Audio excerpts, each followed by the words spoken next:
Hey viewers, welcome to another game of the Casual Pro Gamer, and today we're doing a LeBlanc game played by CoolerChris123, and he's on here with his friend Roar Penguin. At least we saw the name Roar Penguin before, so I'm assuming this is the same viewer who sent in replays last time. Anyway, Mordekaiser just connected, so we'll have to wait a little bit. Hopefully he has a better computer than most of the rest of this game, because this loading screen has been taking forever. And normally we see all of them connecting or all of them loading up very fast and then one or two lagging behind. But here it was, well, all of them basically. So we see LeBlanc and Annie on the same team. It seems a little bit redundant to have two spike AP damage dealers on one team, but we'll see how that goes. And then we see Vayne and Irelia as kind of the support, well, not support, as the other damage dealers. And we see Shen as the tank. Does my mouse actually work this time? Yeah, this is the second time I've been trying this. The first time my mouse wouldn't actually work. And that has been going on for, well, a few more matches. So it is something in the replay system. And I don't know how to fix it, because I don't know what's wrong. So I did buy a new mouse today. I haven't installed it yet, but I will, and hopefully that'll change the problem. Or well, not change it, but solve it.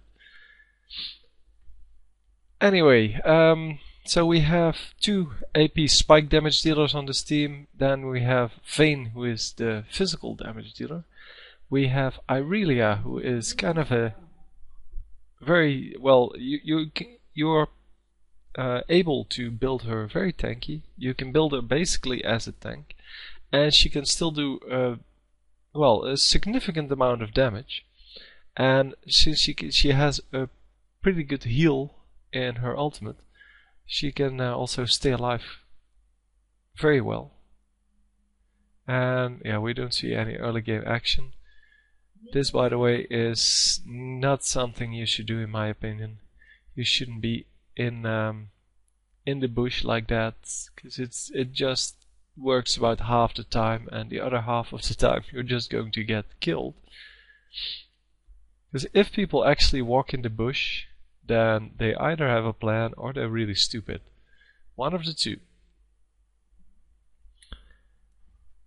So against Mordekaiser here in mid shouldn't be a problem for LeBlanc. LeBlanc is a spike damage dealer, so Mordekaiser shouldn't have his well, it shouldn't have too much benefit from his shield, because she can just auto attack until his shield is down, or wait until his shield is down, like now, and then deal a huge amount of damage, and then before he can recharge his shield, he's actually already dead, or, well, all the damage has been dealt at least.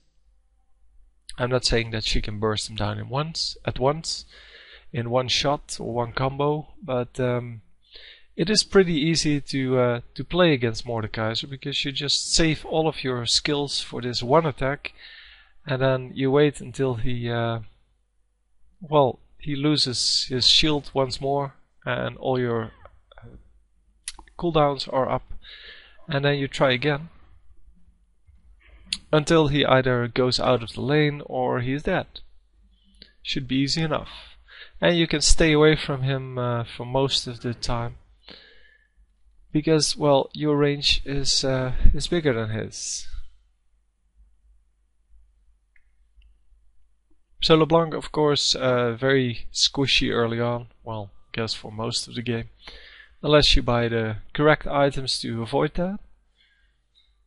But all in all, yeah, you have to be careful of what you do and where you position yourself in respect to your opponents. So the enemy team, yeah, while this is going on, the enemy team has an Irelia as well, so also a tanky character which can do a lot of damage. And there we go, here no shield and just doing a lot of damage Don't know why he flashed there. Think he could have reached it anyway. And Mordekaiser is going to heal up and stay in, which is not the best choice in my opinion, because once the cooldowns come up, he's going to die here. Especially if he keeps overcharging his shield.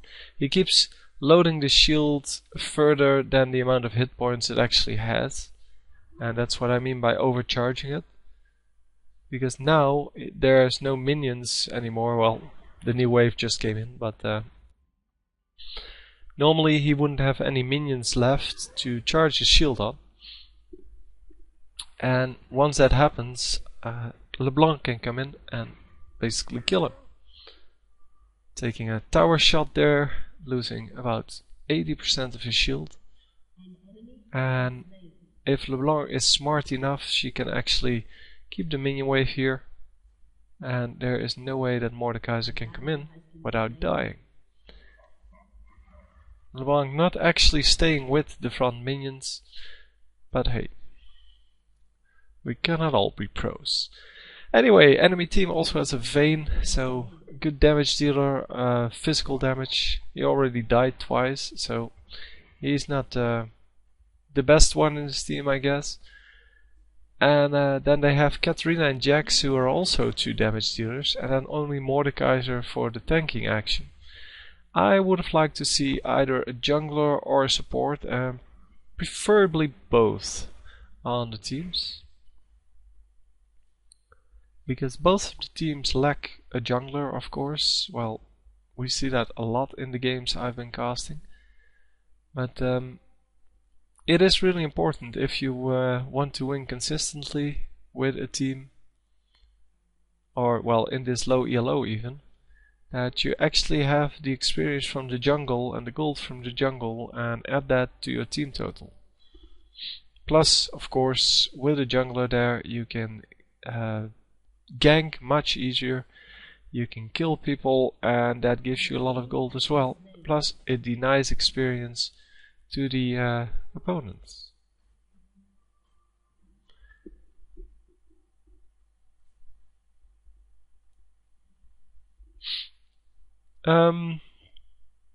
Yeah, Vayne already dead 3 times now, and the green Vayne actually picking up all 3 of those kills.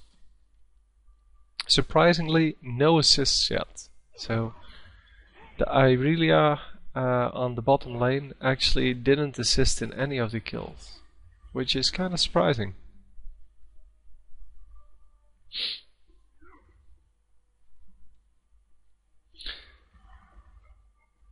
So LeBlanc thinking of going home here, even though, well, she still has a significant amount of life and mana. And it seems that she can burst one more time before she has to go home.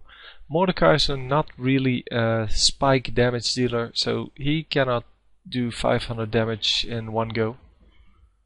And yeah, not using all of the abilities.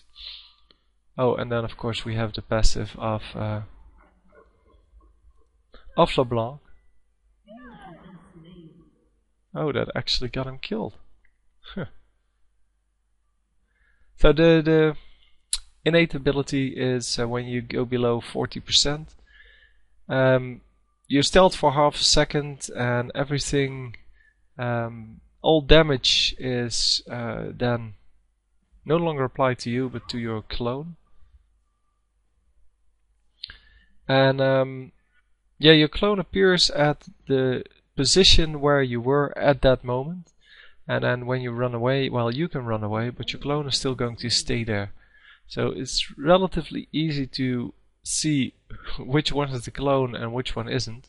But the main thing is that turrets, for example, which switch targets to your clone, and yeah, you will survive that.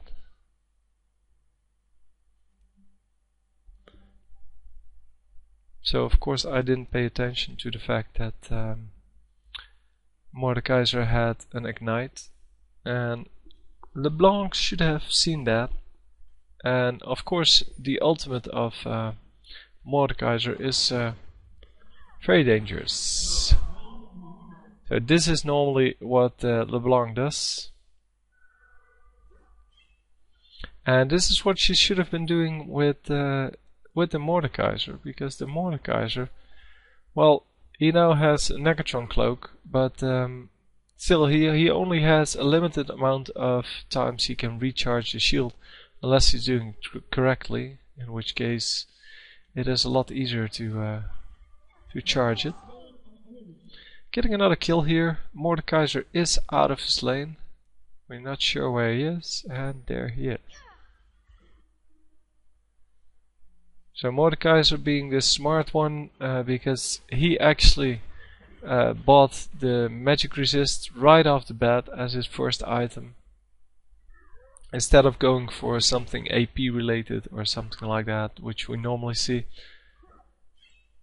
And yeah, that makes that LeBlanc can now well, still do a lot of damage to him, but not kill him as easily.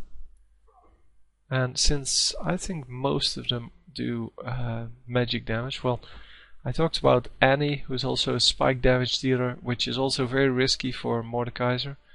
She also has a stun, and then Shen does magic damage except for his auto attack. But his spells are all magic damage. He also has a snare, or well, no, what's it called? A taunt. And the taunt, of course, being very annoying because it's basically a stun where you can use auto attacks, and you still aren't able to recharge your shield then. And that is the only thing that that Mordekaiser basically does.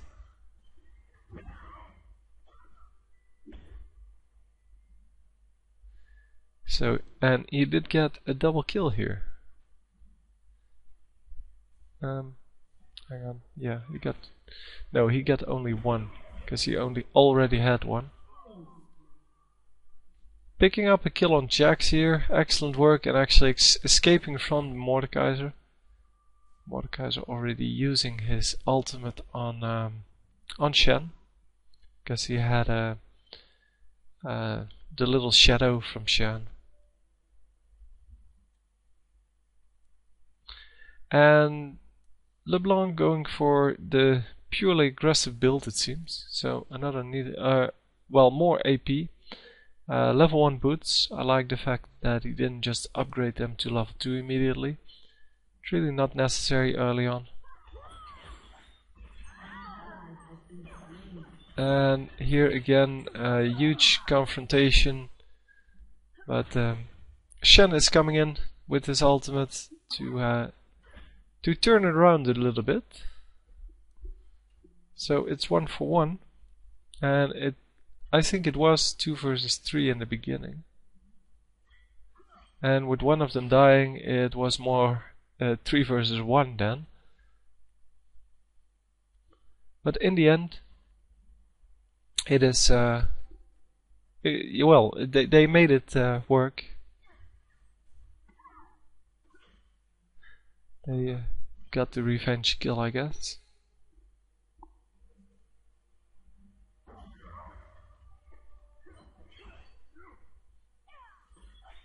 So this is where LeBlanc should have bursted onto Mordekaiser, because he had no shield for the longest of times, and now he does have a shield. So now the damage is basically neutralized by the shield.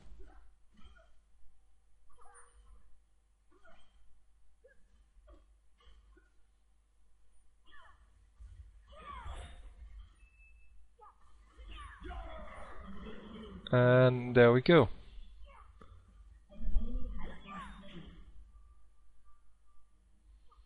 So the problem with playing LeBlanc is of course that you have to land all of your spells in a very short amount of time. And if you succeed, then you get a lot of kills. But if you fail, well, like we saw here a little bit, then you're not going to. So I'm not saying this guy is very bad at LeBlanc, because I have no idea.